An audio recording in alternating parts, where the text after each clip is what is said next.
66장까지 나머지 부분에 대해서 주요 본문들을 읽으면서 참고해 보도록 하겠습니다. 지난주까지 한 1장부터 33장까지는 주요 내용이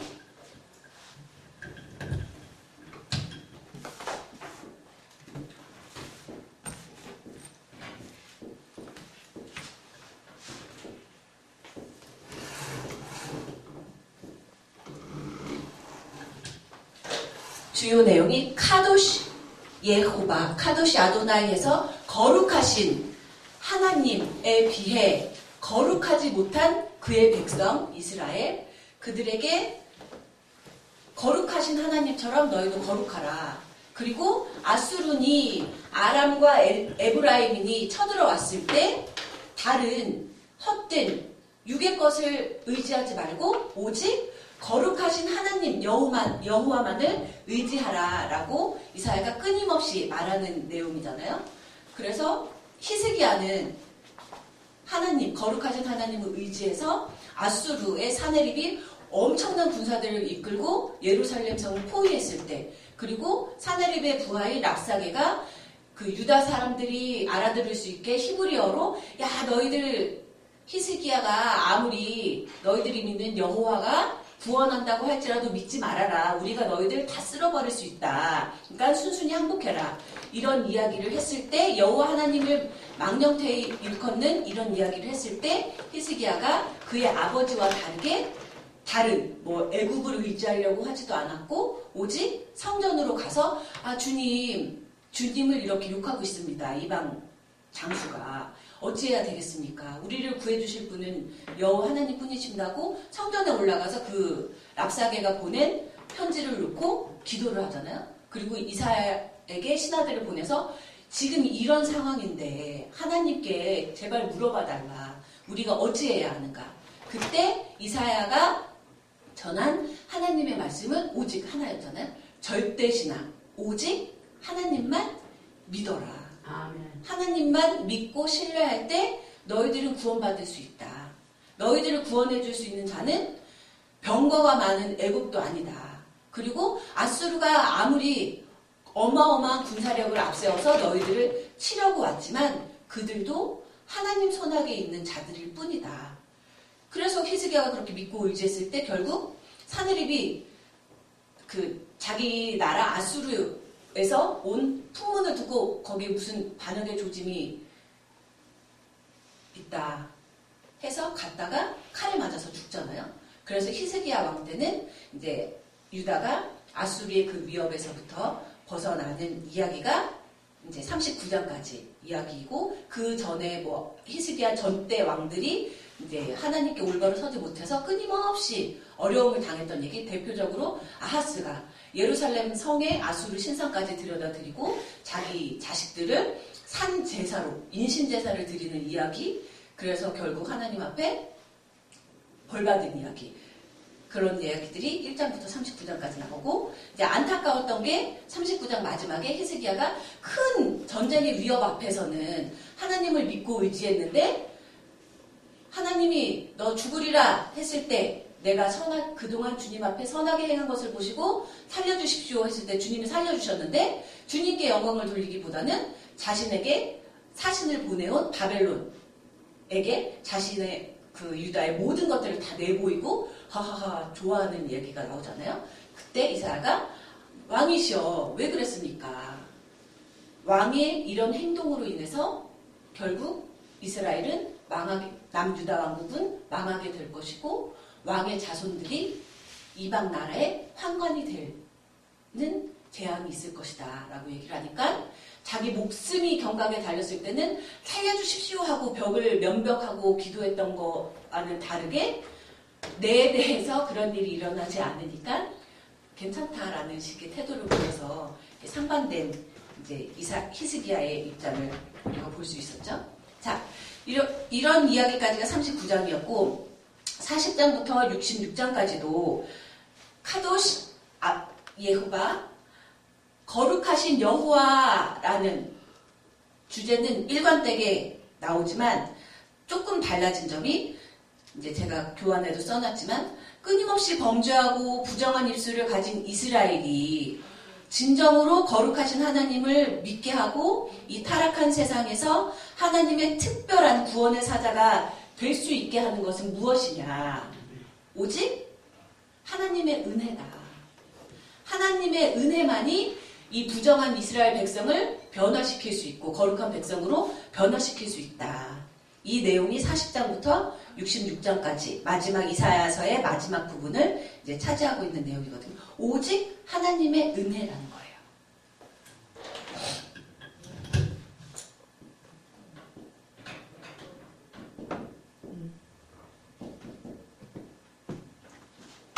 헤세드 많이 들어보셨죠? 은혜라는 뜻이거든요. 우리가 구원받을 수 있는 것도 우리가 너무나 연약하고 끊임없이 입술로든 마음으로든 행동으로든 실수하고 범죄하고 하지만 그럼에도 불구하고 우리가 거룩하신 하나님 앞에서 죽지 않고 조금씩 거룩한 백성으로 변화될 수 있는 것은 우리가 잘나서가 아니라 우리가 기도를 많이 하고 우리가 자선활동을 많이 하고 이래서가 아니라 오직 하나님의 은혜라는 거예요. 하나님이 그렇게 하기를 원하시기 때문에 우리가 거룩한 백성으로서 조금씩 변화될 수 있다는 거예요. 나머지 이 40장 이하에서 말하는 것은 자, 40장 우리 교환에 나와 있는 40장 1절부터 11절까지 같이 읽겠습니다. 시작.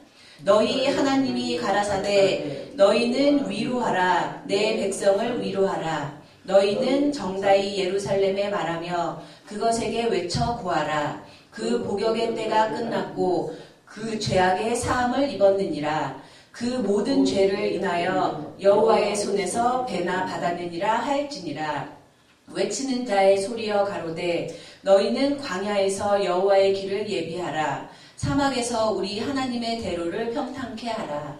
골짜기마다 도두어지며 작은 산마다 낮아지며 고르지 않은 곳이 평탄케 되며 험한 곳이 평지가 될 것이요 여호와의 영광이 나타나고 모든 육체가 그것을 함께 보리라. 대저 여호와의 입이 말씀하셨느니라. 같이 읽으셔요. 말하는 자의 소리여 가로되 외치라 대답하되 내가 무엇이라 외치리이까 가로되 모든 육체는 풀이요 그 모든 아름다움은 들의 꽃 같으니 풀은 마르고 꽃은 시들면 여호와의 기운이 그 위에 불미라 그의 백성은 실로 풀이로다 풀은 마르고 꽃은 시드나 우리 하나님의 말씀은 영영이 서리라 하라 아름다운 소식을 시온에 전하는 자여 너는 높은 산에 오르라 아름다운 소식을 예루살렘에 전하는 자여 너는 힘써 소리를 높이라 두려워 말고 소리를 높여 유다의 성읍들에 이르기를 너희 하나님을 보라 하라 보라 주 여호와께서 장차 강한 자로 임하실 것이요 친히 그 팔로 다스릴 것이라 보라 상급이 그에게 있고 보응이 그 앞에 있으며 그는 목자같이 양 무리를 먹이시며 어린 양을 그 팔로 모아 품에 앉으시며 먹이는 암컷들을 온순히 인도하시리로다. 아멘.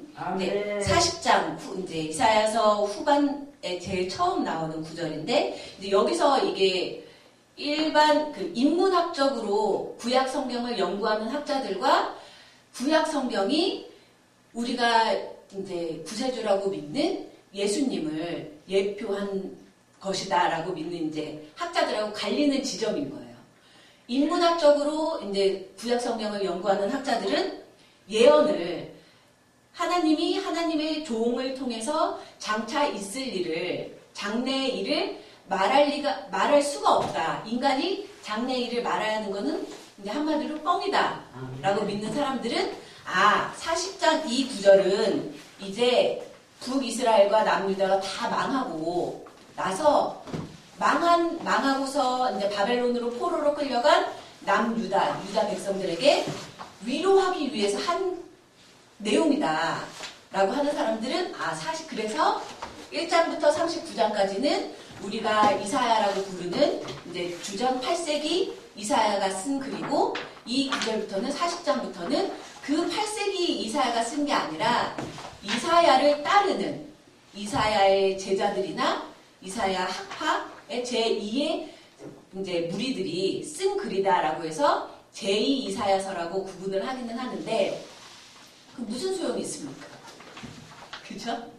제1 이사야, 제2 이사야, 제3 이사야서로 나누는 게 도대체 기독교 신앙을 굳게 하는데 무슨 의미가 있는 건지, 그쵸? 그래서 우리는 통시적으로 이사야가 썼다. 그리고 이 글도 장래 이미 나라가 망해서 그 남의 나라에 가가지고 포로 생활을 하고 있는 그 유다 백성들을 위로하기 위해 쓴 글이다. 그렇다. 그러나 이사야가 쓴 글이다. 이사야가 그 200년 후의 일을, 주님이 보여주시는 200년 후의 일을 깨닫고 쓴 글이다라고 이제 믿는 거죠, 우리는. 왜? 예수님도 이 글이 자신을 두고 한 예언이라고 신약 성경에 보면 계속 말씀을 하시거든요. 그리고 또 대표적으로 그 3절에 외치는 자의 소리여 가로되 너희는 광야에서 여호와의 길을 예비하라. 사막에서 우리 하나님의 대로를 평탄케 하라. 많이 본 구절이죠. 그렇죠? 세례 요한을 두고 한 말이다라고 하잖아요. 그리고 우리 마태복음 3장 한번 찾아볼까요? 마태복음 3장 1절. 마태복음 3장 1절 더 우리 3절까지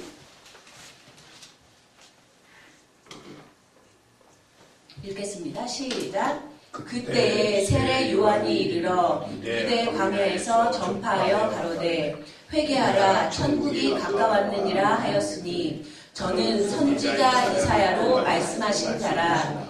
일러스되 광야에 외치는 자의 소리가 있어 가로되 너희는 주의 길을 예비하라. 그의 첩경을 평탄케 하라 하였느니라. 같은 구절이 인용이 되잖아요.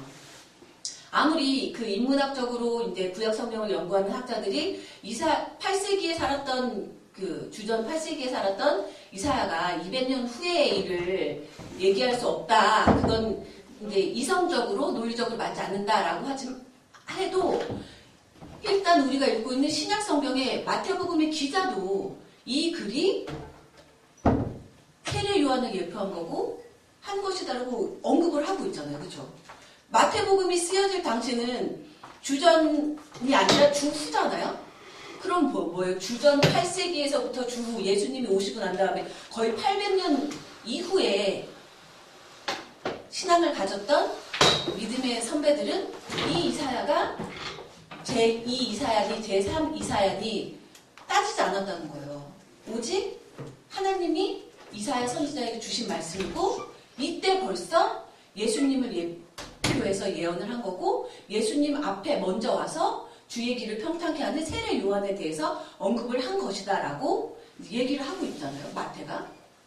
마태뿐만이 아니라 공간복음서에 보면 마가복음에도 이제 세례 요한을 가리키는 글이다. 이 40장 3절이 얘기가 많이 나오고 있는데 거기에 무슨 사족을 달 이유가 있겠습니까? 그렇죠?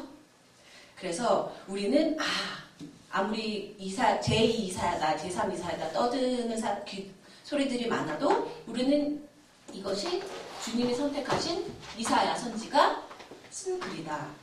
그래서 보면 장차 지금 당장은 아니지만 장차 나라가 망해서 저 멀리 바벨론 타국으로 포로로 잡혀가서 남의 나라에서 사는 게 얼마나 힘든 일이에요. 그 백성들에게 먼저 위로하기 위해서 이사야 선지가 예언을 한 것이구나라고 우리가 생각할 수가 있겠죠. 또 여기서 중요한 이야기가 원고하니 그 주님이 하시는 위로는 9절에 아름다운 소식을 시온에 전하는 자여 너는 높은 산에 오르라. 아름다운 소식을 예루살렘에 전하는 자여 너는 힘써 소리를 높이라. 두려워 말고 소리를 높여 유다의 성읍들에 이르기를 너희 하나님을 보라 하라. 보라 주 여호와께서 장차 강한 자로 임하실 것이요 친히 그 팔로 다스릴 것이라. 보라 상급이 그에게 있고 보험이 그 앞에 있으며 그는 목자같이 양 무리를 먹이시며 어린 양을 그 팔로 모아 품에 안으시며 젖먹이는 암컷들을 온순히 인도하시리라. 그때가 언제인지는 명확하게 기록을 해놓지 않았지만 아름다운 소식이 뭐예요? 복음이라는 거예요. 너희들을 구원할 구원자가 오시는 날에는 이런 일들이 벌어진다는 거예요. 지금 당장의 그 포로된 그 포로민의 처지에서는 상상도 할 수 없는 일이죠. 그렇죠? 그러나 그 날이 언제인지는 모르지만 그가 오시면 그가 목자같이 양 무리를 먹이시며 어린 양을 그 팔로 모아 품에 안으시며 젖먹이는 암컷들을 온순히 인도하시리라. 고 이사야 선지가 얘기를 하고 있죠. 여기 이제 제가 그 설명에 놓은 것을 보면 그 구세주가 와서 전달되는 아름다운 그 소식이라는 것은 우리가 인간적인 이성으로는 이해할 수도 없고 그 딱히 상상할 수도 없는 일이라는 거예요. 제가 적어놓은 건 시온의 대로라는 것이 나오는데 그 지도를 보면 남유다에서 바벨론으로 가는 길이 3개월이 걸린대요. 걸어서.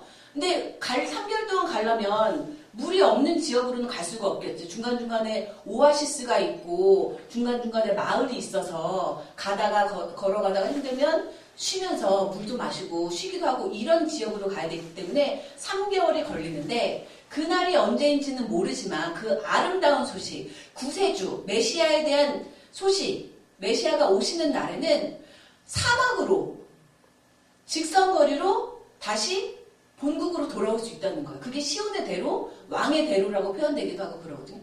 상상이 안 되죠. 사막으로 어떻게 오지? 물도 없는데? 그러니까 우리 생각으로는 가늠할 수 없는 게 하나님의 역사하심이라는 거죠. 그렇죠? 아멘. 우리의 일로 왜? 우리는 풀과 같은 존재에 불과하다는 거예요. 나오잖아요.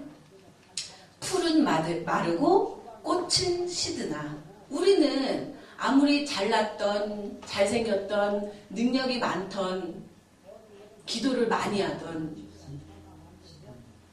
그쵸? 풀과 같은 존재, 꽃과 같은 존재란 말이에요. 그러니까 감히 하나님의 그 역사하심, 하나님의 계획하심에 대해서 가늠을 할 수가 없는 거죠. 그러니까 어떻게 해야 돼요? 그냥 믿어야 되는 거예요. 믿어야 되는 거예요. 그래서 끊임없이 이사야 선지가 그 외세가 침입했을 때 아람과 에브라임 동맹군들이 침입했을 때 아수르가 쳐들어왔을 때 인간적인 생각으로는 우리가 군사력이 약하니까 더 큰 강대국을 의지해야 되겠다가 우리 인간이 생각할 수 있는 방법이잖아요. 근데 이사야는 아니라는 거예요. 애국도 의지하지 말고 아수르가 아무리 정말 내일 당장 쳐들어와서 다 멸망시킬 것처럼 떠들어도 흔들리지 말고 오직 하나님만 믿고 의지해라. 이거잖아요. 그렇죠? 인간적인 방법하고는 전혀 맞지 않는 얘기지만 근데 또 생각해보면 그 방법 말고는 무슨 뾰족한 수가 있나요? 그죠? 하나님만 믿고 의지해라. 라는 거죠. 그죠? 자, 그 다음, 우리 40장 1절부터 4절까지 교환을 보고 읽겠습니다. 시작. 내가 붙드는 나의 종, 내 마음에 기뻐하는 나의 택한 사람을 보라. 내가 나의 신을 그에게 주었은즉 그가 이방에 공의를 베풀리라. 그는 외치지 아니하며 목소리를 높이지 아니하며 그 소리로 거리에 들리게 아니하며 상한 갈대를 꺾지 아니하며 꺼져가는 등불을 끄지 아니하고 진리로 공의를 베풀 것이며 그는 쇠하지 아니하며 낙담하지 아니하고 세상에 공의를 세우기에 이르리니 성들이 그 교훈을 앙망하리라. 아멘. 이사야서에 보면 4개의 종의 노래가 나오죠. 이사야서 개론 할 때 잠깐 말씀을 드렸는데 첫 번째 종의 노래가 지금이에요. 42장 1절부터 4절까지. 또 두 번째 종의 노래가 49장 1절부터 6절까지고 세 번째 종의 노래가 50장 4절부터 9절, 네 번째는 52장 13절부터 53장 12절까지. 이렇게 총 4개의 종의 노래가 나오는데, 이제 오늘 저희는 첫 번째 종의 노래 42장 1절부터 4절, 그리고 마지막 종의 노래 52장 13절부터 53장 12절까지만 이제 살펴볼 건데, 여기에 보면 종이 어떠해야 하는가, 여호와의 종, 주의 종이 어떠해야 하는가를 이제 자세히 알 수가 있죠. 자, 첫 번째 절에 내가 붙드는 나의 종. 종이라는 말이 히브리어로는 에베드예요. 에베드. 여호와의 종이라고 할 때는 축약형을 써서 아브디라고 쓰거든요. 본문에.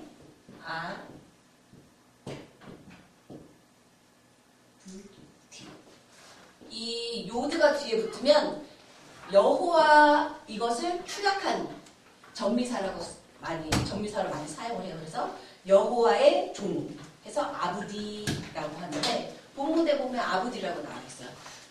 종은 하나님이 붙들어서 쓰시는, 하나님이 기뻐하시는 종은 어떤 사람이냐? 내가 나의 신을 그에게 주었은지. 여호와의 신이 있는 사람이 하나님의 종이라는 거예요. 그냥 뭐 성경을 달달 외워서 열심히 신학 공부를 해서 여호와의 종이 되는 게 아니라 그 사람 안에 여호와의 신, 루아흐가 있어야 돼요. 하나님의 영, 성령이 있어야 된다는 거죠. 신약시대에 와서 표현을 하면 성령이 없는 사람은 하나님이 기뻐하시는, 하나님이 들어서 쓰시는 종이 아니라는 거예요. 가짜 종인 거죠. 그쵸? 그리고 하나님의 종은 정말 하나님이 쓰시는, 하나님이 택하신 종이라고 한다면 미슈파트.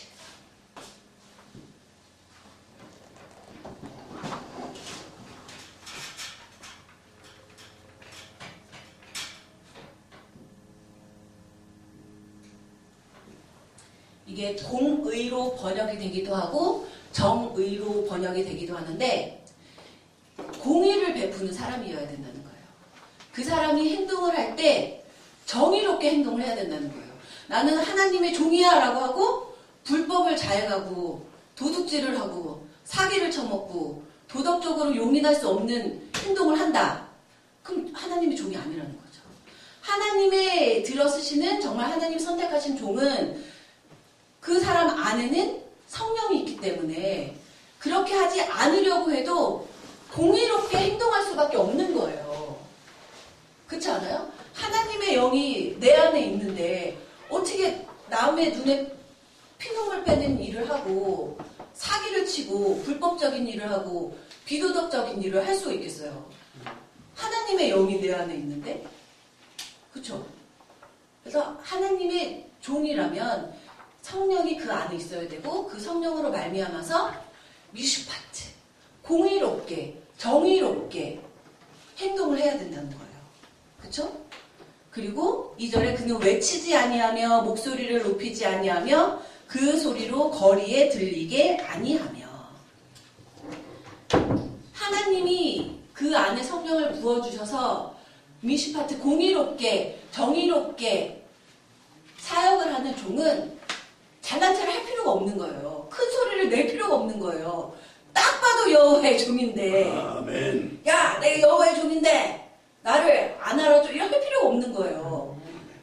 외칠 필요가 없는 거예요. 그러니까 외치지 아니하며 목소리를 높여서 야, 내가 이렇게 능력 있는데 할 필요가 없는 거예요. 아멘. 소리를 크게 떠들 필요가 없다는 거죠. 왜 그 얘기 하잖아요. 그 능력 있는 사람 보면 그 아우라라고 하죠. 아우라, 기가 딱 보니 저 사람 대단한 사람 같아. 안 믿는 사람도 그런 걸 느낄 수가 있단 말이에요. 정말 성령이 그 안에 있는 여호와의 종이라면 내가 여호와의 종이야라고 굳이 하지 않아도 다른 사람이 다 알아볼 수가 있단 말이에요. 아멘. 그러니까 잘난 체할 필요 없죠. 교만할 필요가 없죠. 그렇죠? 또 여호와의 종이라면 여호와의 종은 어떤 한 사람이라면 상한 갈대를 꺾지 아니하고 꺼져가는 등불을 끄지 아니하고 진리로 공의를 베풀 것이며 여기도 공의가 미슈파트인데 인간적인 방법하고는 또 다르다는 거예요. 제가 그 교환에도 써놨지만 꺼져가는 등불을 옛날에 우리 등잔불 켰잖아요. 등잔불 끄면 바로 꺼지지 않아요. 끄면 그름을 내면서 연기가 피식 하고 난단 말이에요. 그렇잖아요. 꺼져가는 등불을 그래서 그 그름이 싫어서 꺼져가는 그 그름 내지 않게 단번에 꺼버린단 말이에요. 그름 나지 않게 또 상한 갈대, 썩은 갈대라는 거예요. 썩은 갈대 냄새 나잖아요. 인간적인 방법으로는 냄새나는 그 상한 갈대 당장에 잘라다가 내어버리는 게 인간적인 방법이죠. 그러나 하나님의 방법으로 사역을 하는 하나님의 종은 상한 갈대도 꺾지 않는다. 꺾어서 버리지 않고 꺼져가는 등불도 아싸리 연기조차 내지 않게 꺼버리는 것이 아니라 그것도 살리려고 하는 게 여호와의 영을 품고 있는 성령이 그 안에 있는 여호와의 종이 하는 일이란 말이에요. 그리고 그 여호와의 종은 쇠하지 아니하며 낙담하지 아니하고. 왜 우리 목사님도 그렇지만 40년 사역을 했다고 해서 힘든 일이 없는 게 아니잖아요. 맨날 이다 때문에도 하는데 그럴 때라도 그렇게 쇠하고 낙담할 일이 있을 때라도 여호와의 종은 쇠하지 아니한다. 낙담하지 않고 그리고 어떤 것 유혹에도 흔들리지 않고 오직 공의 미슈파트를 전파하기 위해서 애쓰는 사람이 주의 종이라는 거예요. 여러분은 그런 종이십니까? 그런 종이 되기 위해 우리가 더 노력을 해야 되겠죠. 자, 우리 43장 18절부터 21절까지 같이 읽겠습니다. 시작. 너희는 이전 일을 기억하지 말며 옛적 일을 생각하지 말라. 보라, 내가 새 일을 행하리니 이제 나타낼 것이라. 너희가 그것을 알지 못하겠느냐? 정령이 내가 광야의 길과 사막의 강을 내리니 장차 들짐승 곧 시랑과 타조도 나를 존경할 것은 내가 광야의 물들을 사막의 강들을 내어 내 백성 나의 택한 자로 마시게 할 것이니라. 이 백성은 내가 나를 위하여 지었나니 나의 찬송을 듣게 하려 함이니라. 아멘. 여기서 너희는 이전 일을 기억하지 말며 옛적 일을 생각하지 말라. 자주 들으셨던 말씀이죠.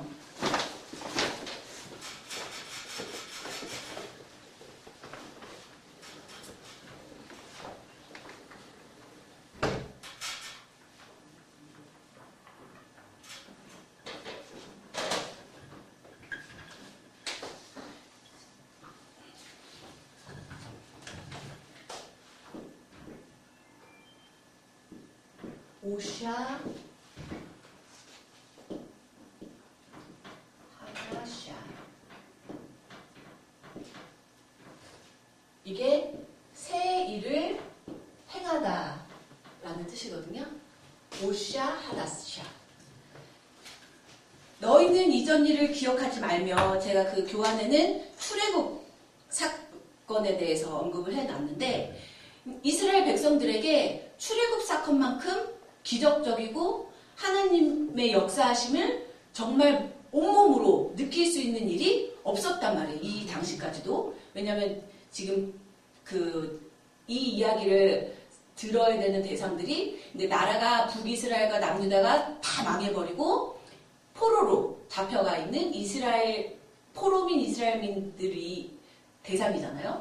그들에게 얘기하는데 출애굽만큼 지금까지 이스라엘 백성들에게 정말 어마어마한 일이 없었는데 그조차도 기억지 말라는 거예요.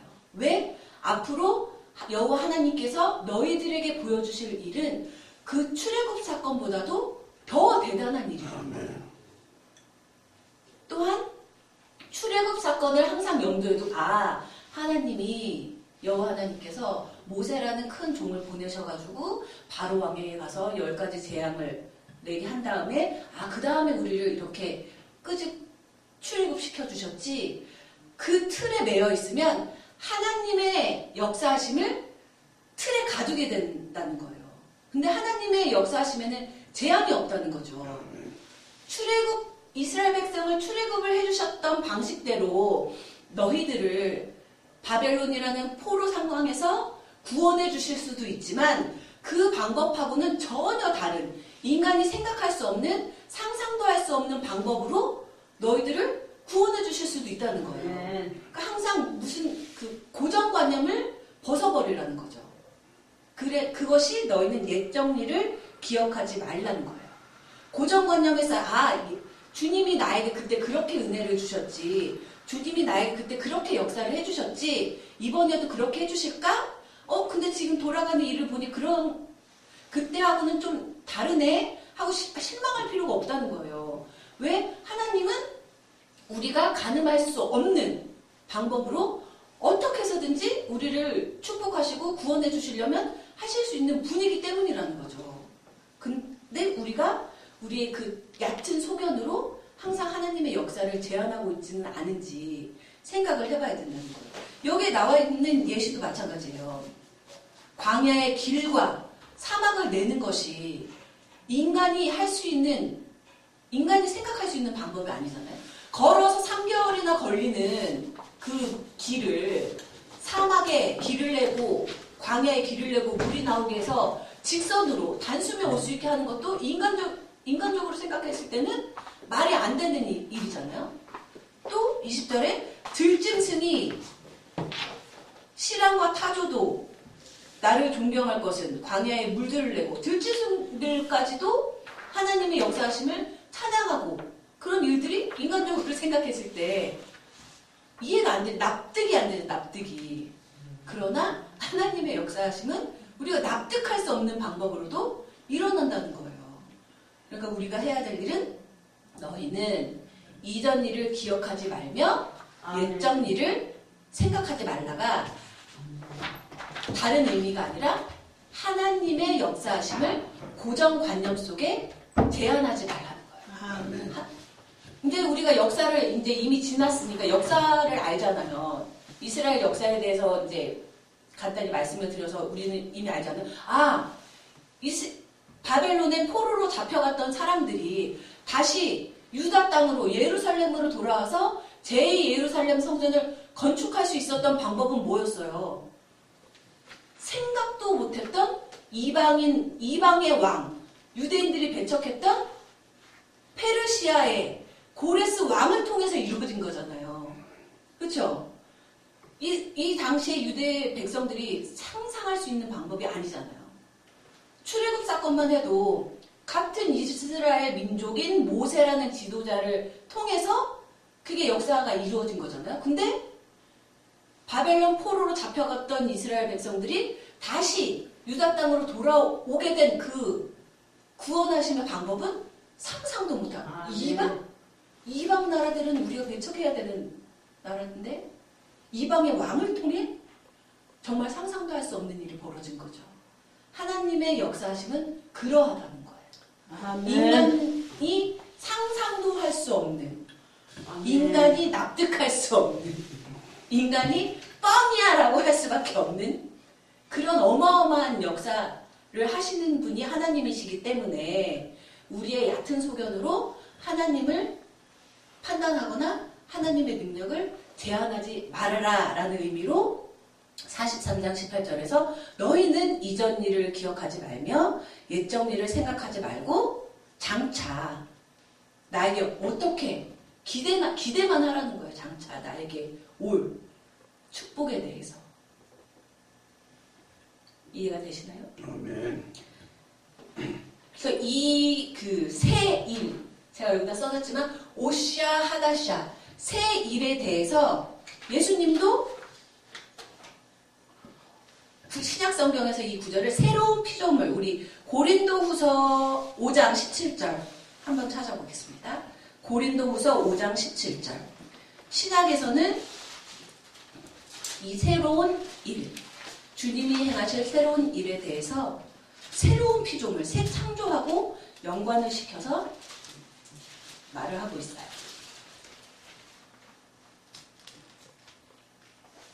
5장 17절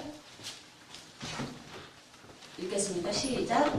그런즉 누구든지 그리스도 안에 있으면 새로운 피조물이라. 이전 것은 지나갔으니 보라 새 것이 되었도다. 아멘.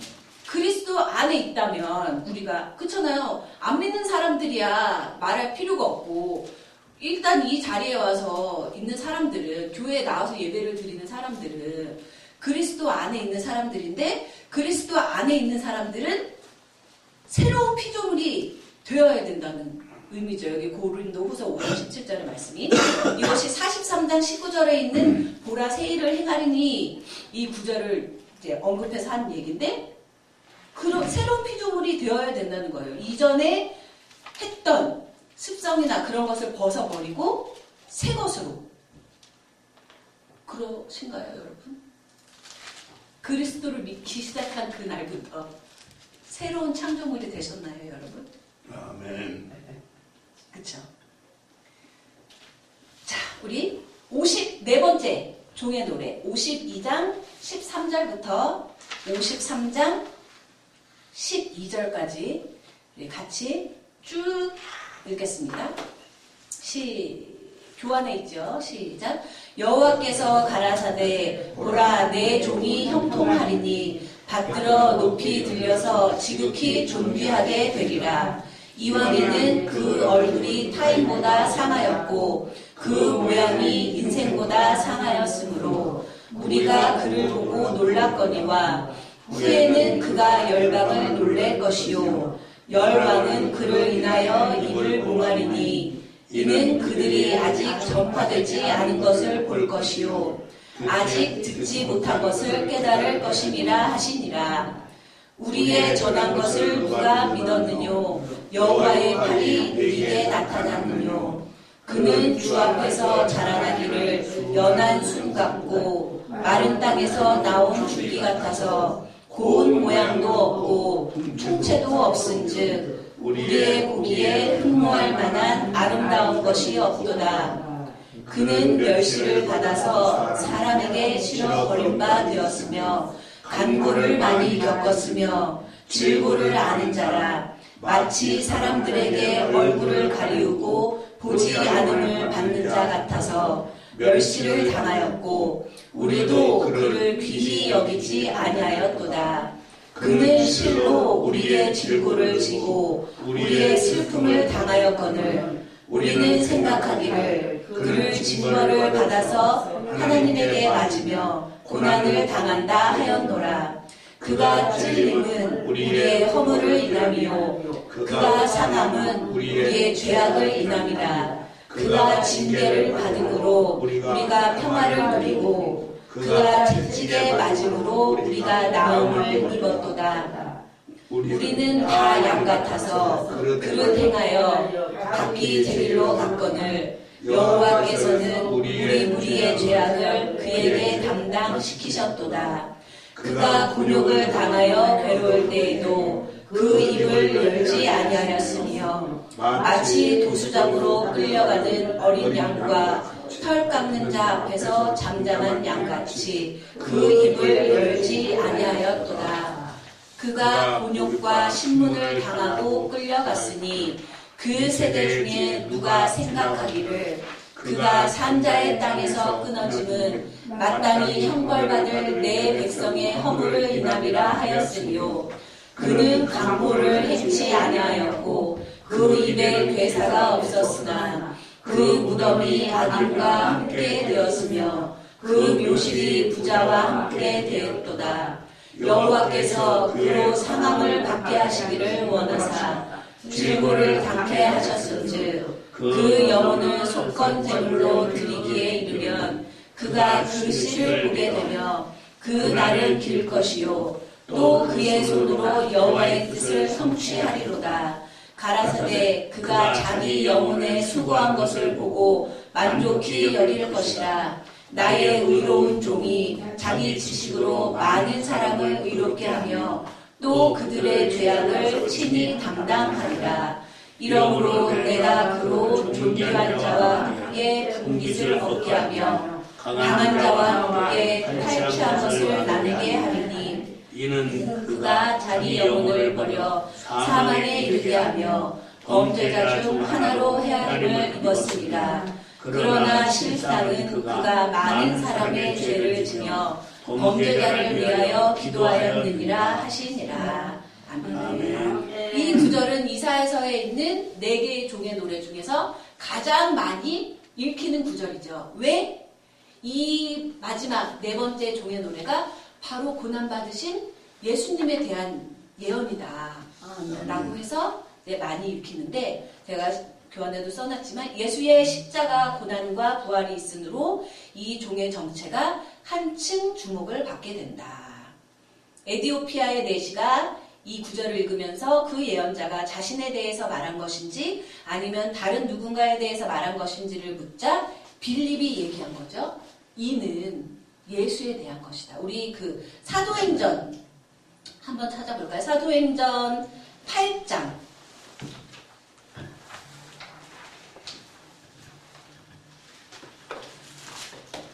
26절부터, 사도행전 8장 26절부터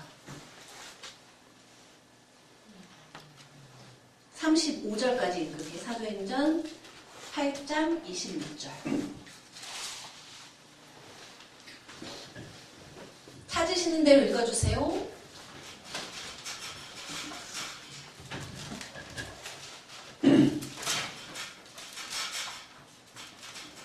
주의 가사가 빌립에게 말하여 그때 일어나 다마스코 전함을 예루살렘에서 갈사로 내려가는 길까지 가야 하니 그 길은 광야라. 일어나 가서 보는 에티오피아 사람과 에티오피아 여왕 한가게 모든 목소리 나는 갈릴리에 시달리게 하여 예루살렘에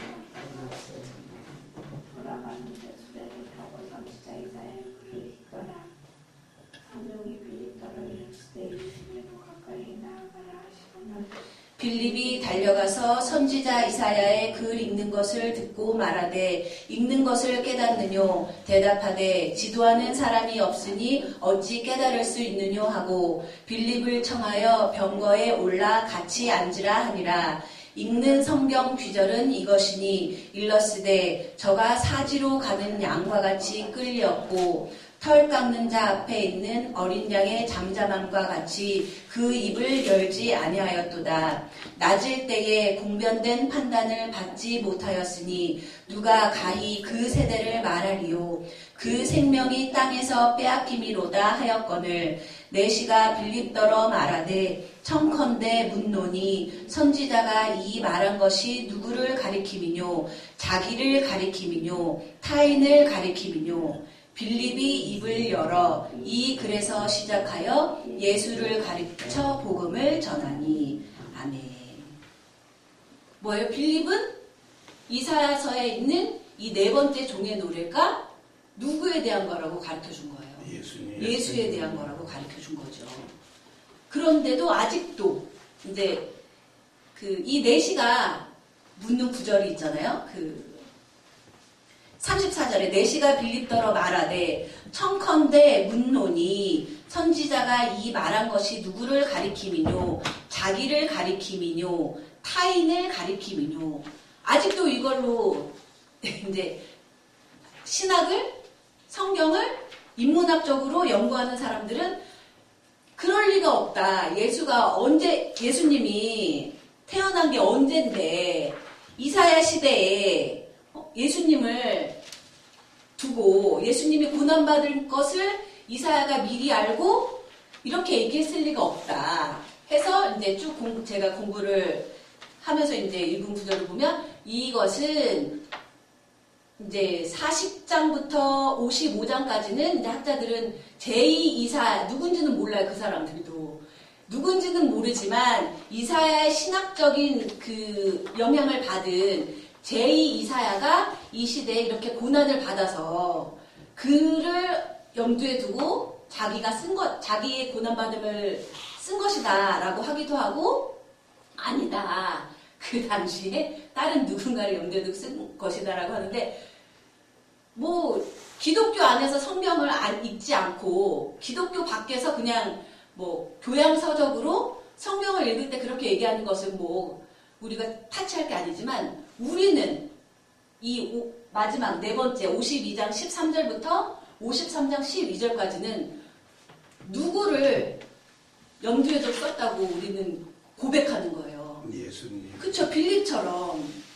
예수님도 그랬어요. 예수님도 자신을 신약 성경에서 고난받는 종으로 말씀을 하셨거든요. 그런데 거기다 뭐 더 믿는 사람이라고 하면서, 기독교인이라고 하면서 예수님을 염두에 두고 쓴 글이 아니야 라고 할 필요가 없는 거죠. 그쵸? 이 52장 13절부터 53장 12절까지에 나오는 종은 예수님이다 라고 우리는 믿는 거죠. 52장 13절에 여호와께서 가라사대 보라 내 종이 형통하리니 받들어 높이 들려서 지극히 존귀하게 되리라. 그렇게 되셨잖아요. 그렇죠? 예수님이 십자가에 달리심으로 끝인 줄 알았지만 이것도 인간의 방법으로는 생각할 수가 없는 거예요. 죽었는데? 죽었는데 어떻게? 존귀해져? 높이 들려서 지극히 존귀하게 돼? 그게 하나님의 방법이라는 거예요. 우리 사람들은, 우리 인간은 예수님이 십자가에 달려서 돌아가심으로 끝이다 라고 했지만, 내 종이 형통하리니 받들어 높이 들려서 지극히 존귀하게 되리라. 이걸 이루셨다는 거예요. 쭉 14절에서부터 쭉 보면 예수님이 당하신 고난이 계속 나오죠. 고난에 대해서. 예수님이 십자가 달려서 돌아가시기 전까지 채찍질 당하신 거, 침뱉음 당하신 거, 수욕 당하신 그 내용을 보면 이게 예수님을 두고 예언한 것이 아니면 도대체 누구를 두고 예언한 것이냐라는 거예요. 예수님은 이러한 고난을 당하셨다는 거죠. 왜 당하셨을까요?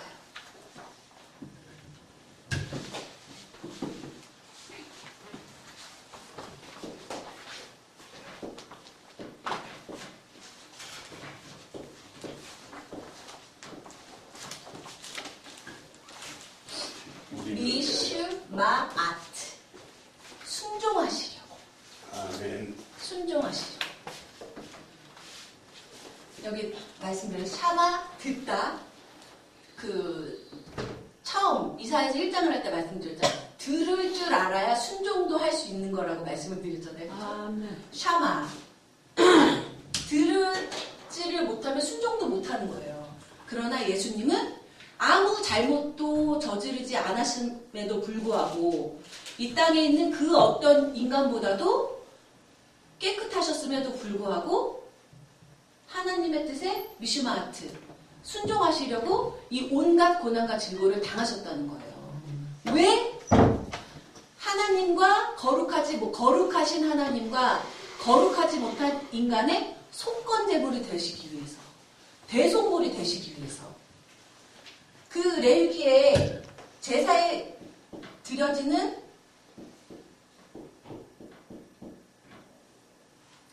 예물의 조건이 있잖아요. 깨끗하고 흠이 없어야 되는 거예요. 흠 있는 걸로는 제사를 드릴 수가 없는 거예요. 그렇게 생각하면 예수님이 아니면 우리와, 죄 많은 우리와 거룩하신 하나님을 화해시킬 수 있는, 제물이 될 수 있는 게 없는 거예요.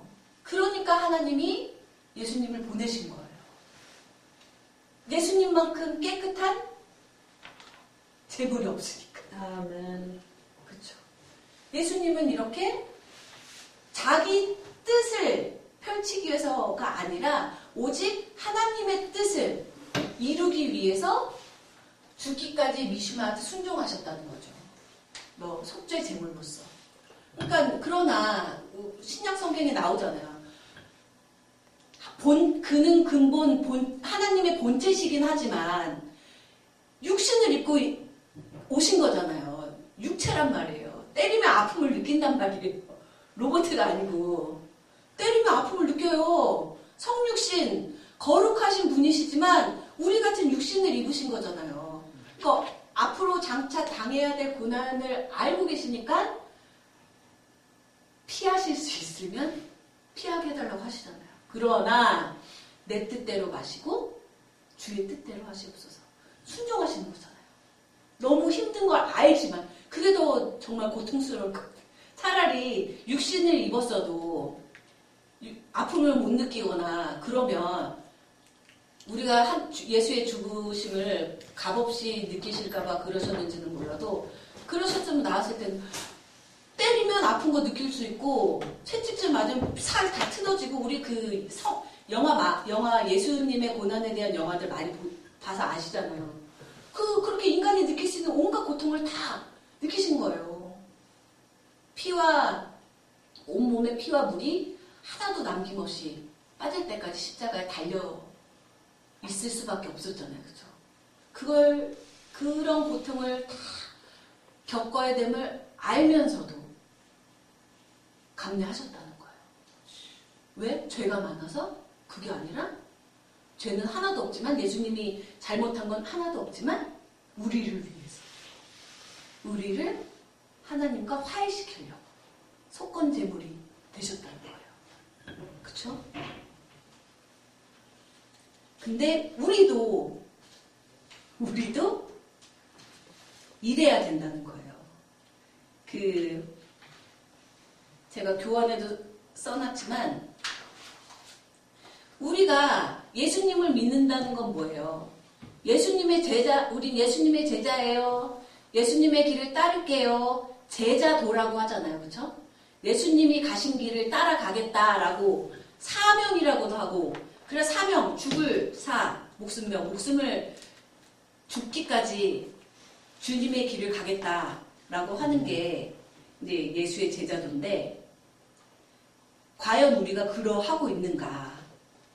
우리가 예수님의 부활은 예수님이 부활하셨어. 부활의 기쁨만 제가 교환에서 써놨지만 자기 믿음의 분량만큼 떠맡아야 할 예수님의 십자가의 길, 즉 십자가의 고통을 제대로 감당하지도 않고 오직 예수님의 대속적 은혜로 얻게 될 부활의 영광과 열매만을 따먹으려고 하는 것이 오늘날 우리 신앙인들의 모습은 아닌가 생각해봐야 한다. 생각해봐야죠. 고난의 길을 우리가 읽은 그 마지막 종의 노래를 보면 알잖아요. 예수님이 그냥 종깃게 되고 그냥 형통케 되신 게 아니잖아요. 온갖 고난의 과정을 다 거쳐서 결국 목숨까지도 제물로 내어놓으신 다음에야 부활의 영광이 있었던 건데 우리는 예수님의 길을 따르겠어요 라고 하면서도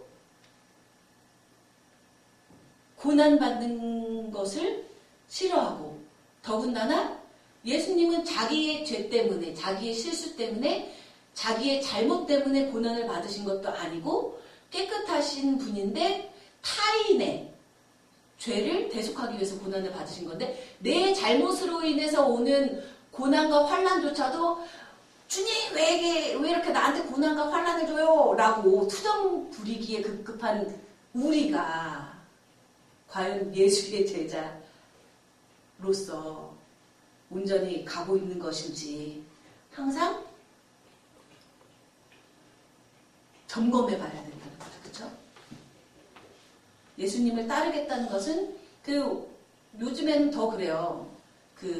저와 대학원 다닐 때도 그렇지만 웬만큼 규모 있는 큰 교회에 사역자가 되기 위해서 엄청 열심히 신학대학원에서부터 로비라고까지 하면 그렇지만 큰 교회에 부목사나 전도사나 일단 들어가야 그 윗단계로 갈 수가 있잖아요. 그리고 큰 교회를 들어가면 선교사로 파송이 되거나 그러면 그 큰 교회에서 장학금도 다 나오고 집도 다 주고 애들 학비도 다 대주고 그러니까 이제 주의 길을 가는 목회자가 되겠다고 하면서 이제 그때서부터 이제 로비를 잘 보이려고 내 신앙을 올바로 세우기 위해 노력하기보다는 이제 큰 교회 목사님들한테 잘 보이기 위한 노력들을 더 많이들 해요. 그리고 우리 같이 우리 목사님처럼 이렇게 40년 사역을 해도 이렇게 그 어려움이 많고 힘듦이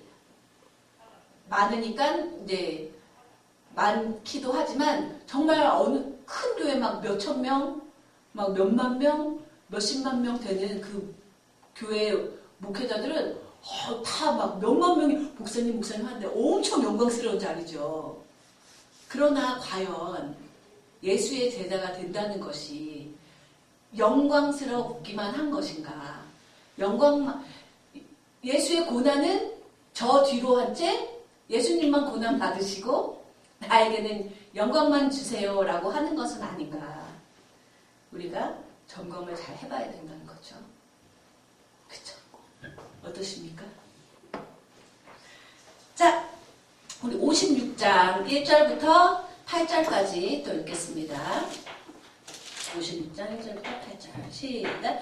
여호와께서 이같이 말씀하시되 너희는 공평을 지키며 의를 행하라. 나의 구원이 가까이 왔고 나의 의가 쉬 나타날 것임이라 하셨은즉 안식일을 지켜 더럽히지 아니하며 그 손을 금하여 모든 악을 행치 아니하여야 하나니 이같이 행하는 사람 이같이 굳이 잡는 인생은 복이 있느니라. 여호와께 연합한 이방인은 여호와께서 나를 그 백성 중에서 반드시 갈라내시리라 말하지 말며 고자도 나는 마른 나무라 말하지 말라. 여호와께서 이같이 말씀하시기를 나의 안식일을 지키며 나를 기뻐하는 일을 선택하며 나의 언약을 굳게 잡는 고자들에게는 내가 내 집에서 내 성 안에서 자녀보다 나은 기념물과 이름을 주며 영영한 이름을 주어 끊치지 않게 할 것이며 또 나 여호와에게 연합하여 섬기며 나 여호와의 이름을 사랑하며 나의 종이 되며 안식일을 지켜 더럽히지 아니하며 나의 언약을 굳게 지키는 이방인마다 내가 그를 나의 성산으로 인도하여 기도하는 내 집에서 그들을 기쁘게 할 것이며 그들의 번제와 희생은 나의 단에게 기꺼이 받게 되리니 이는 내 집은 만민의 기도하는 집이라 일컬음이 될 것임이라. 이스라엘의 쫓겨난 자를 모으는 주 여호와가 말하노니 내가 이미 모은 본 백성 외에 또 모아 그에게 속하게 하리라 하셨느니라. 아멘. 이 구절은 만민이 기도하는 집. 이거 생각나는 게 저희 목사님도 개척하시고 얼마 안 그 햇빛 구기도원이라고 해서 만민 주간 이 구절을 해서 만민 주간에 이름을 붙이시기도 했었어요. 만민이 기도하는 집이다. 여기에서 나온 거죠, 그렇죠? 이제 이 이사야서부터 그 전까지는 유대인들만 우리만 하나님이 아브라함을 창세기 12장에서 아브라함을 택하시고 너의 후손을 하늘의 별처럼 바닷가의 모래처럼 많게 하고 너의 백성을 제사장의 백성으로 삼으리라 하신 이후에 이스라엘 백성들은 우리만 이방인들은 배척하고 우리만 하나님의 백성이야 라고 상민의식이라고 얘기하죠. 지금도 유대교에서는 우리만이에요. 우리만. 그러나 하나님 벌써 이사야서 56장에서부터 이방인이라고 할지라도 고자라고 할지라도 고자는 이제 생식 능력이 없는 남자를 말하죠. 레위기 제가 써놨지만 23장 1절부터 8절까지 보면 이방인하고 고자는 여호와의 총회에 들어올 수가 없어요. 들어올 수 없는 사람들이에요. 아무리 믿고 싶어도 내가 여호와 하나님께 예배를 드리고 싶어요 라고 해도 율법적으로 이방인하고 고자들은 못 들어와요. 고자는 이제 신체적으로 결함이 있는 거니까 결함이 있는 것은 순전하지가 못하니까 율법적으로 그렇게 했는데 또 이방인은 혈통적으로 유대인이 아니니까 또 결함이 있는 거죠. 그 시선으로 봤을 때는 율법의 시선으로 봤을 때는 그러나 하나님은 6절에 말씀하시잖아요. 이방인이나 고자라고 할지라도 나 여호와에게 연합하여 섬기며 나 여호와의 이름을 사랑하며 나의 종이 되며 안식일을 지켜 더럽히지 아니하며 나의 언약을 굳게 지키면 이방인과 고자라고 할지라도 와서 예배할 수 있다는 거예요. 이제 확장이 되는 거죠. 주님께 예배 드릴 수 있는. 그래서 우리도 이방인이잖아요. 유대인 입장에서 보면. 우리는 유대인이 아니고 한국 사람인데. 그래서 우리도 예배를 드릴 수 있고 복음을 우리가 받아들일 수 있는 거예요. 하나님이 이렇게 확장시켰기 때문에. 그러나 무조건이 아니에요. 조건이 있는 거예요. 6절에. 하나님께 예배하고 하나님께 복받게 해달라고 기도할 수 있는 이방인이 되려면 여호와에게 연합하여 섬겨야 되고 여호와의 이름을 사랑해야 되고 여호와의 종이 돼야 되고 안식일을 거룩하게 지켜야 되고 하나님이 나에게 주신 언약을 굳게 지켜야만 우리가 하나님께도 뭘 달라고 예배하고 기도할 수가 있다는 거예요. 항상 조건이 있다는 거죠.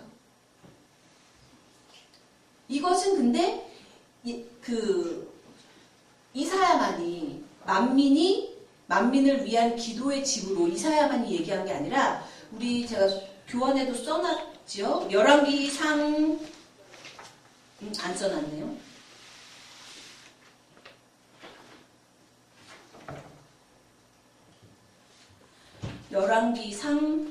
써놨네요. 열왕기상 8장 41절부터 우리 43절까지 보면 같이 읽을까요? 성경 말씀 자주 읽으면 좋죠. 읽으니까 시작. 또 주의 백성 이스라엘에 속하지 아니한 자 곧 주의 이름을 위하여 먼 지방에서 온 이방인이라도 저희가 주의 광대한 이름과 주의 능한 손과 주의 펴신 팔의 소문을 듣고 와서 이 전을 향하여 기도하거든 주는 계신 곳 하늘에서 들으시고 무릇 이방인이 주께 부르짖는 대로 이루사 땅의 만민으로 주의 이름을 알고 주의 백성 이스라엘처럼 경외하게 하옵시며 또 내가 건축한 이 전을 주의 이름으로 일컫는 줄을 알게 하옵소서. 아멘. 예루살렘 성전을 건축한 솔로몬 때부터 벌써 솔로몬은 이 성전을 유대인만을 위해서 지은 게 아니라는 거예요. 아멘. 이 성전을 지은 이유는 모두가 와서 이방인이라고 할지라도 주께 예배드리기를 주의 소문을 듣고 여호와 그런 분이 계셨어? 주의 소문을 듣고 기도하기를 원하는 자, 예배하기를 원하는 자는 이방인일지라도 다 같이 와서 예루살렘 성전에서 예배드리기를 원하는 마음으로 성전을 건축하고 성전을 봉헌했다는 거예요. 근데 유대인들이 우리만 복 받을 거야 해서 그게 배타적이 돼가지고 이방인을 배타하는 걸 쭉 내려왔지만 솔로몬 때부터 벌써 솔로몬이 성전을 지은 이유도 온 만민이 와서 기도하기를 원해서 성전을 지었다는 거죠. 그게 더 명확하게 나타나는 게 이사야서 56장 1절부터 8절. 성전은 너희들만 기도하고 예배드리는 것이 아니라 주와 연합하기를 원하는 모든 만민이 와서 기도하는 집이라는 거죠. 아멘. 이렇게 성전은 누구에게나 열려 있어야 된다는 거죠. 자, 58장 1절부터 12절 보겠습니다. 1절부터 12절인데 제가 써놓은 건 3절부터 7절까지만 읽겠습니다. 시작. 이르시기를 우리가 금식하되 주께서 보지 아니하심은 어찌미오며 우리가 마음을 괴롭게 하되 주께서 알아주지 아니하심은 어찌미니까 하느니라. 보라 너희가 금식하는 날에 오락을 찾아 얻으며 온갖 일을 시키는도다. 보라 너희가 금식하면서 다투며 싸우며 악한 주먹으로 치는도다. 너희의 오늘 금식하는 것은 너희 목소리로 상달케 하려 하는 것이 아니라 이것이 어찌 나의 기뻐하는 금식이 되겠으며 이것이 어찌 사람이 그 마음을 괴롭게 하는 날이 되겠느냐. 그 머리를 갈대같이 숙이고 굵은 배와 재를 펴는 것을 어찌 금식이라 하겠으며 여호와께 연락될 날이라 하겠느냐. 나의 기뻐하는 금식은 흉악의 결박을 풀어주며 멍에의 줄을 끌어주며 압제 당하는 자를 자유케 하며 모든 멍에를 꺾는 것이 아니겠느냐. 또 줄인 자에게 내 식물을 나눠주며 유리하는 빈민을 내 집에 들이며 벗은 자를 보면 입히며 또 내 골육을 피하여 스스로 숨지 아니하는 것이 아니겠느냐. 아멘. 하나님이 기뻐하시는 금식에 대해서 58장 1절부터 12절이 나오는데 제가 3절부터 7절까지 이제 말씀을 드렸죠. 이제 교환에 내놨는데 이게 또 1장 이사야서 우리 1장을 그때 처음 들어갈 때 상세하게 했는데 1장하고도 저는 연결이 되는 것이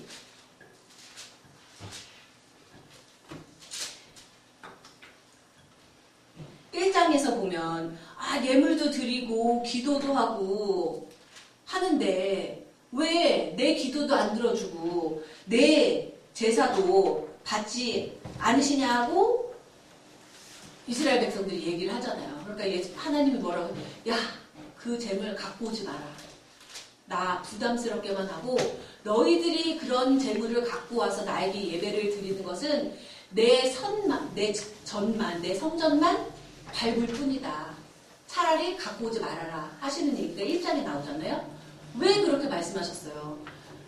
하나님은 거룩하신 분인데 남 등쳐먹고 남 사기치고 남한테 도적질하고 남의 눈에 피눈물 흘리게 한 재물을 가지고 와서 주님 쓰레기 같은 걸 가지고 와서 주님 받으시고 나 못 주세요 하니까 역하게 느끼신다는 거예요. 그 재물을.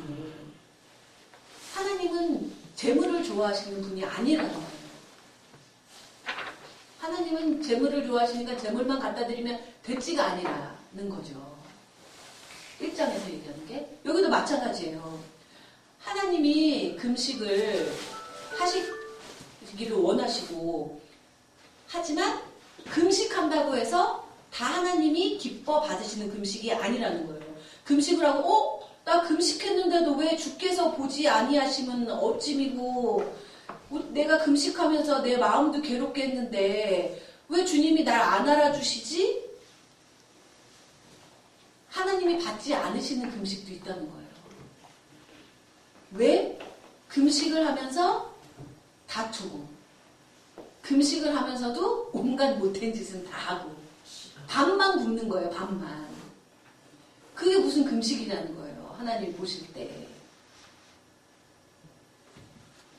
나오죠. 6절에 나의 기뻐하는 금식을 내가 금식을 했는데 그 금식을 내가 한 금식이 그냥 단순히 밥만 굶고 하는 금식이 되지 않고 정말 하나님이 기뻐 받으시는 금식이 되려면 흉악의 결박을 풀어주고 멍에의 줄을 끊어주고 압제당한 자를 자유케 하고 모든 멍에를 꺾어주어야 되고 줄인 자에게 너의 식물을 나눠줘야 되고 유리하는 빈민을 너의 집에 들여야 되고 벗은 자를 보면 입힐 줄 알아야 되고 또 내 골육을 피하여 숨지 않아야 된다는 거예요.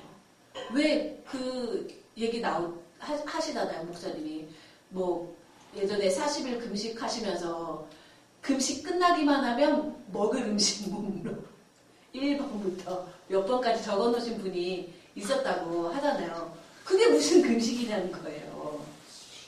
내가 금식을 해서 남는 이제 이때 그 구절로 보면 내가 금식을 해서 남는 양식이 있으면 그 금식을 해서 남은 내가 밥을 굶어서 금식을 해서 남은 음식을 어려운 자를 도와줄 수 있게 헌금을 하던가 아니면 직접 그 사람들을 돕던가 벗은 사람들에게 옷을 입혀줄 수 있게 하던가 이런 게 있어야지 금식을 마치 내가 3일 굶었으니까 이 3일 동안 남는 이 양식을 뒀다가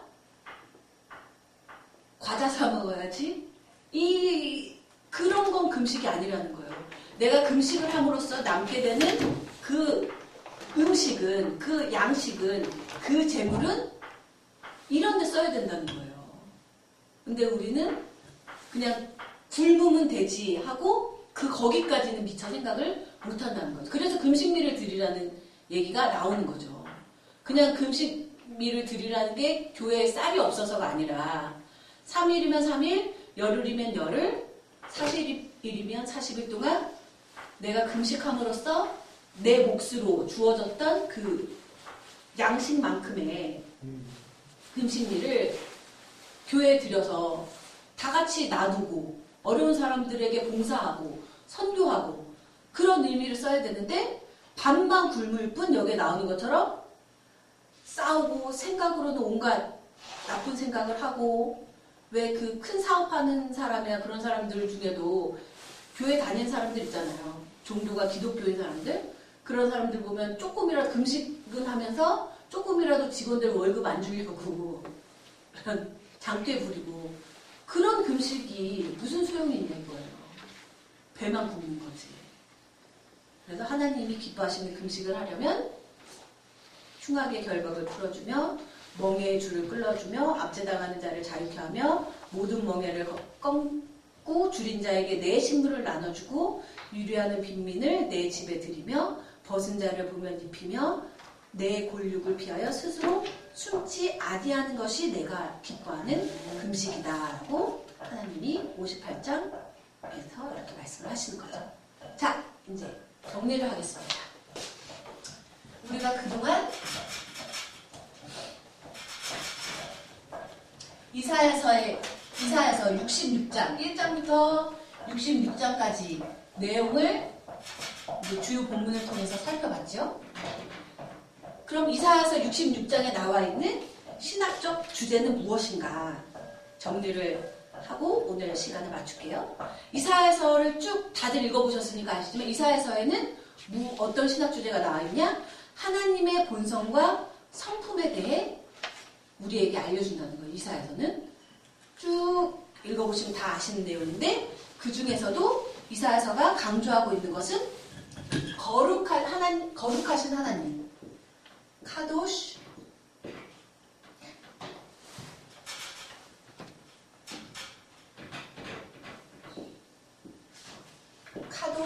예와 거룩하신 여호와 하나님에 대해서 끊임없이 이사야서는 강조를 하고 있다는 거예요. 왜 그렇겠어요? 하나님이 거룩한즉 너희도 거룩해라 좀. 너희도 거룩해야 하나님이 너희에게 원하는 바를 주실 것이 아니겠죠? 66장까지 이게 끝까지 맥을 이루고 있어요. 올바른 길로 돌아와야 거룩하신 하나님 앞에 올바른 길로 돌아와서 거룩한 백성으로서 사는 모습을 보여야 하나님이 환난에서도 건지시고 고난에서도 건지시는 거지.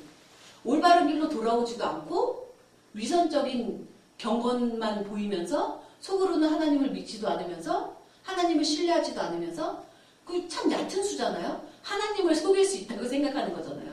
그렇죠? 하나님은 우리 뿐만이 아니라 온 천지 만물을 창조하신 창조주라서 모르시는 게 없는 분이신데 경건하지도 않으면서 경건한 척하면서 하잖아요. 아하스가 그랬잖아요.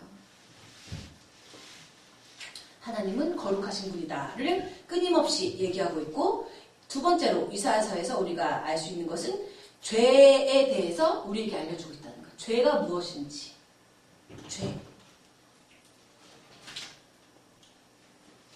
죄에 대한 히브리어가 많은데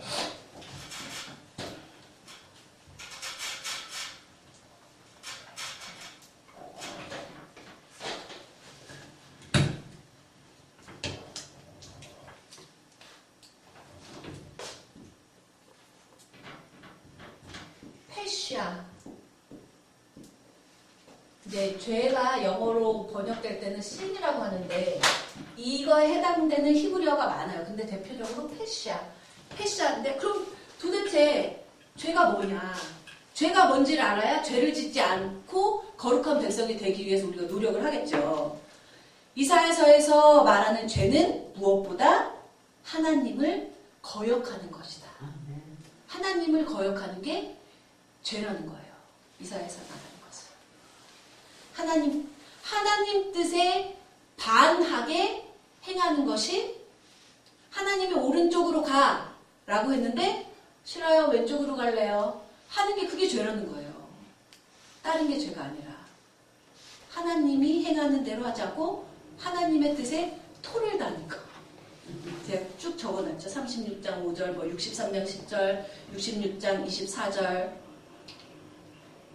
쭉 적어놨는데 이사야서에서는 죄를 뭐라고 봤냐면 하나님의 뜻에 거역하는 것, 하나님께 반역하는 것, 하나님께 패역하는 것.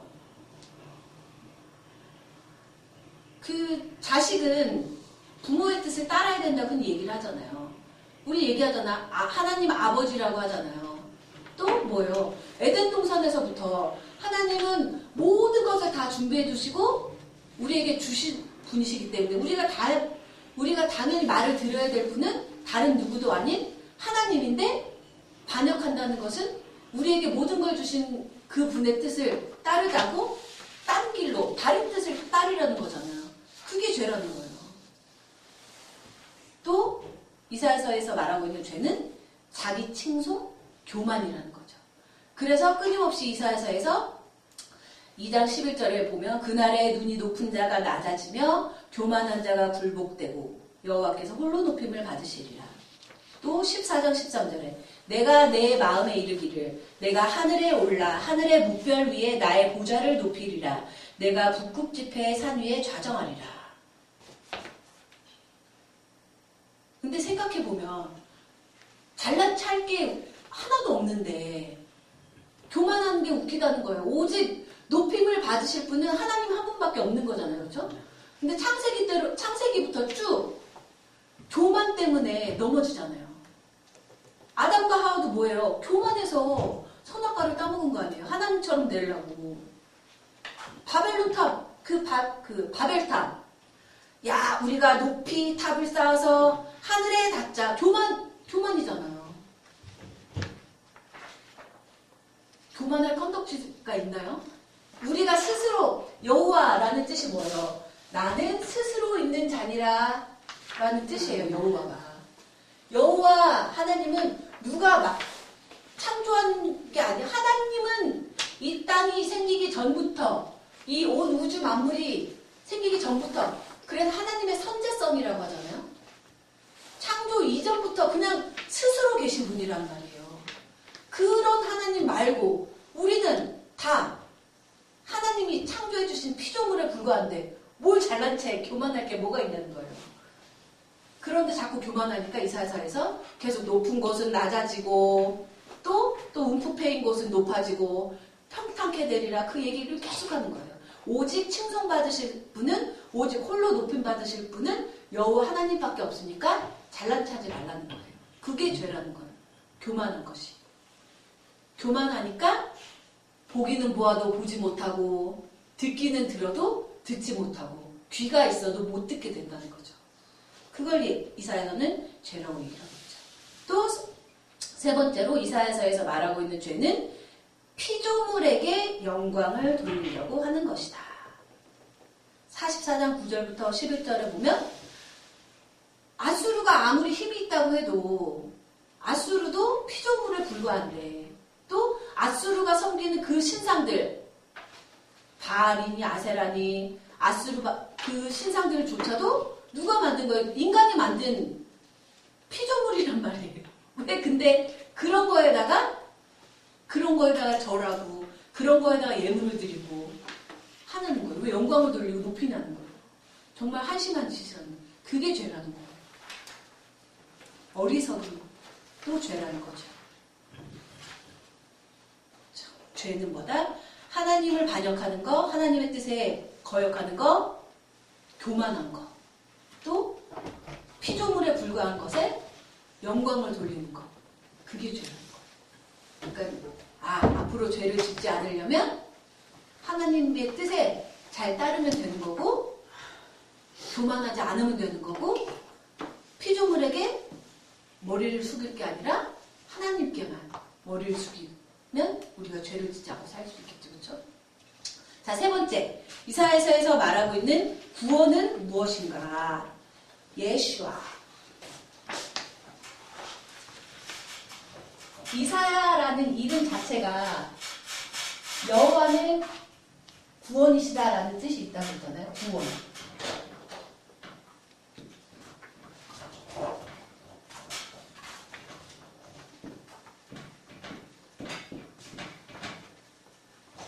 예수와 구원이라는 뜻인데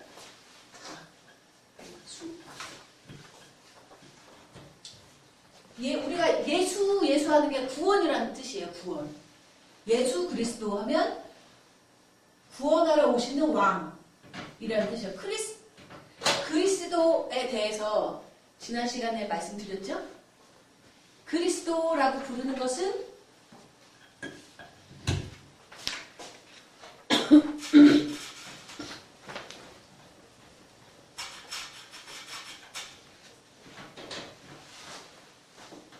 헬라어로 크리스토스. 헬라어로 크리스토스를 영어로 번역할 때 크라이스트로 번역을 했죠. 크라이스트로.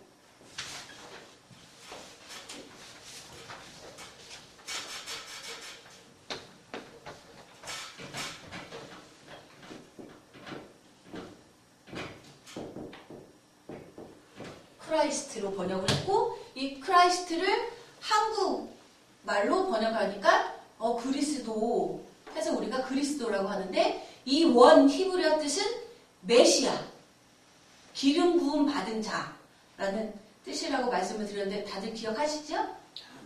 메시아.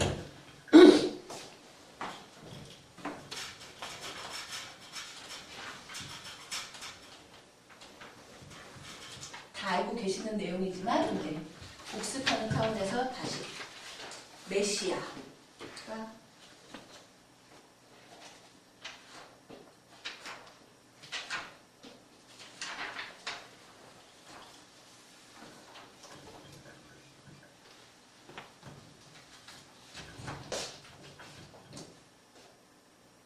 기름 부음을 받은 자라는 뜻인데,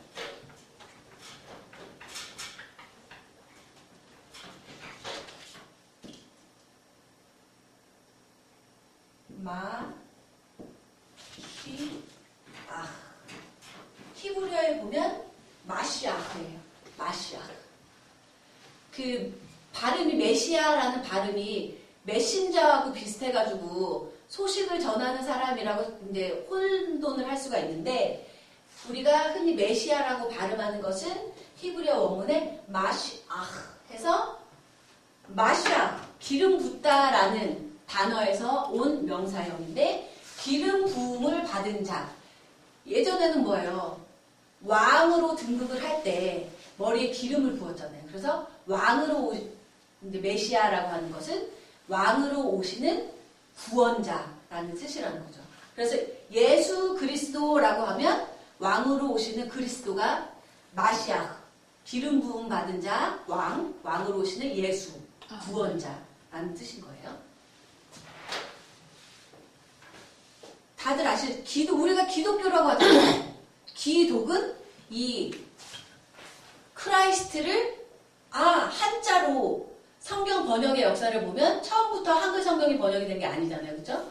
북쪽에서부터 선교사들이 들어와서 한자로 먼저 중국어로 번역을 하는데, 크라이스트를 한자로 음역을 하니까 기독이라는 한자에 발음이 된 거예요. 그래서 기독교 하잖아요. 그리스도교. 기독이 그리스도라는 뜻이에요. 그리스도. 여기서 온 기름 부음 받은 자, 예수를 믿는 교, 그게 기독교인 거죠.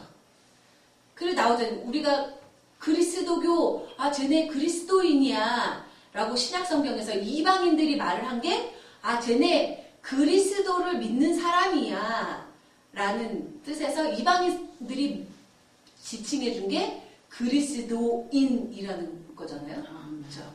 대충 이해가 되시죠?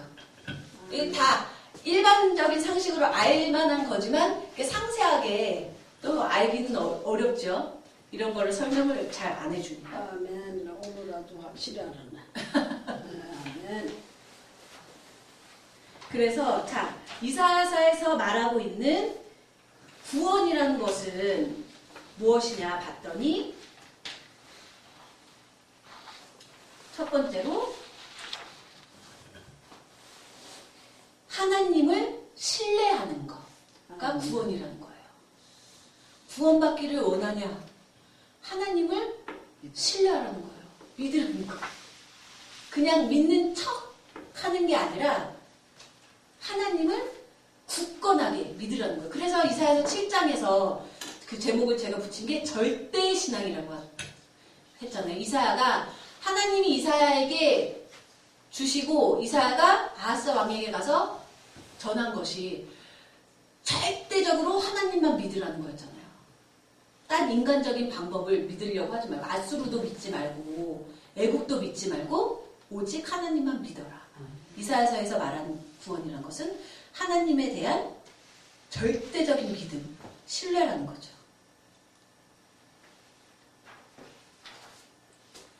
어떤 어려움과 한파에도 흔들리지 않고 그걸 히스기야가 했잖아요.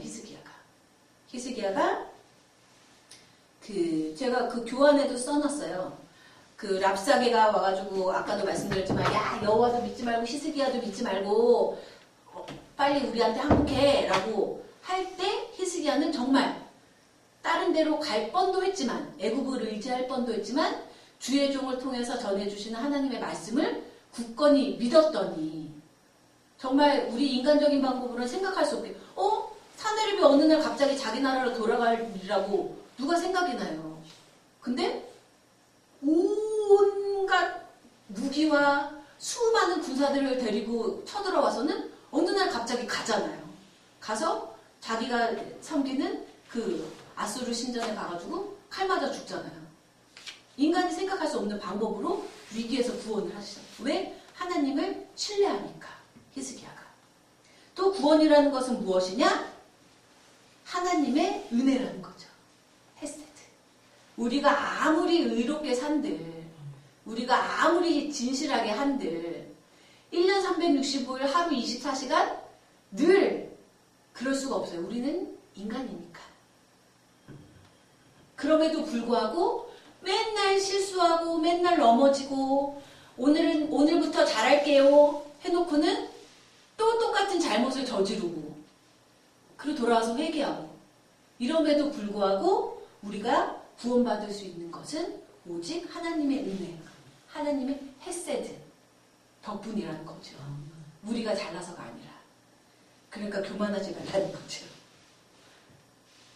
또 세 번째, 그럼 구원 받았냐? 구원 받았습니까? 구원 받은 자라면 아까 여호와의 종 할 때도 나온 것처럼 구원 받은 자라면 정말 성령이 내 안에 있는 자라면 참 그리스도인이라면 삶에서부터 왜 우리는 예수님의 편지예요. 주일학교에서 하잖아요.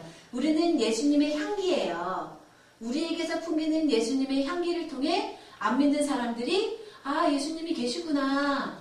우리 눈에는 보이지 않지만 저 사람의 삶을 보니까 예수님이 계시구나를 알 수 있어야 된다고 주일학교에서 얘기를 하잖아요.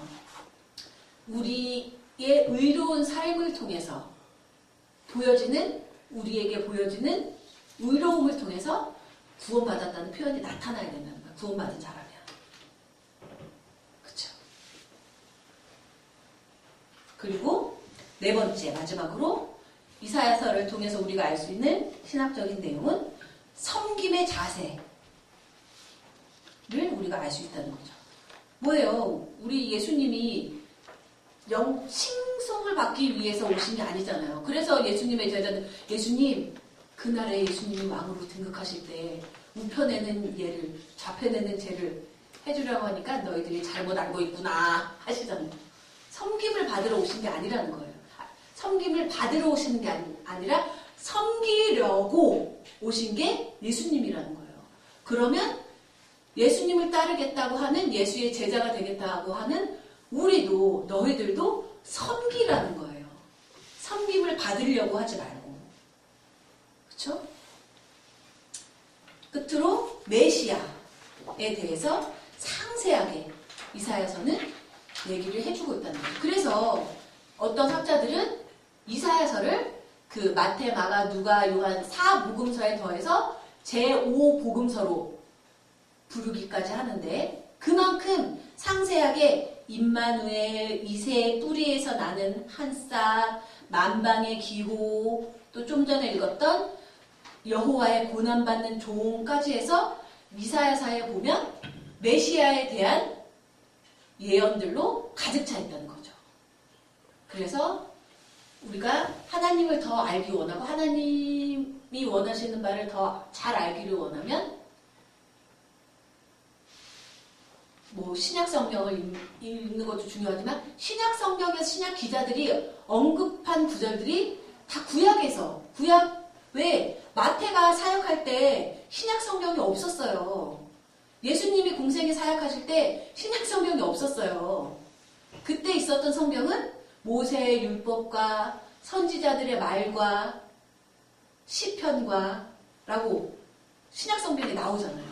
그러니까 예수님이 말씀하신 걸 더 잘 이해하기를 원하면 구약 성경을 먼저 읽어야 되는데 시간이 없으면 모세오경을 먼저 읽고 그리고 이사야서를 읽고 하면 우리가 가는 길, 예수님이 가신 길에 대해서 조금 더 잘 이해를 할 수 있지 않을까 합니다.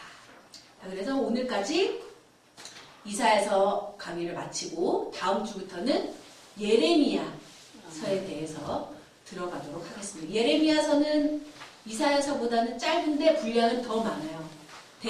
예언서 중에서 제일 분량이 많은 게 예레미야서거든요. 그래서 예레미야서를 한 2, 3주 정도 할 것 같은데 예레미야서를 틈틈이 잘 읽어오시면 많은 이해하시는 데 도움이 되실 것 같습니다. 오늘도 강의 잘 들어주셔서 감사합니다.